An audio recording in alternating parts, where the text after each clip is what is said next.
5th January 1991 இந்த date வந்து சாட்டர்டேவா இருந்துச்சுன்னா நம்மளுக்கு 4th March 1992 இது என்ன டேவா இருக்குன்னு நம்ம ஃபைண்ட் பண்ணணும். ஃபர்ஸ்ட் ஸ்டெப்பா வந்து total number of days between these two dates find பண்ணலாம். 1991 இது எடுத்துட்டோம்னா இது நம்மளுக்கு ஆர்டினரி இயர். இதில் 365 டேஸ் இருக்கும். 1991ல 5th January வரை கம்ப்ளீட் ஆயிருக்கு. அப்போ பேலன்ஸ் எவ்வளோ இருக்குன்னா மைனஸ் பண்ணிக்கலாம். -5 பண்ணோம்னா 360 டேஸ் இருக்கும். நெக்ஸ்ட் வந்து 1992. 1992ங்கிறது வந்து நம்மளுக்கு லீப் இயர்.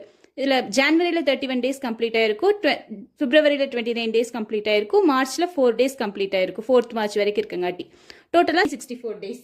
அப்போ ஓவரால் டோட்டல் எப்படி ஃபைண்ட் பண்ணோம்னா 360, 64, 424 டேஸ் இருக்கும். ஃபர்ஸ்ட் ஸ்டெப் கம்ப்ளீட் பண்ணிட்டோம். இப்போ செகண்ட் ஸ்டெப் வந்து நம்மளுக்கு எவ்வளோ ஆட் டேஸ் ஃபைண்ட் பண்ணணும், டிவைட் பை 7 பண்ணோம்னா நம்மளுக்கு வந்து 4 ஆட் டேஸ் கிடைக்கும்.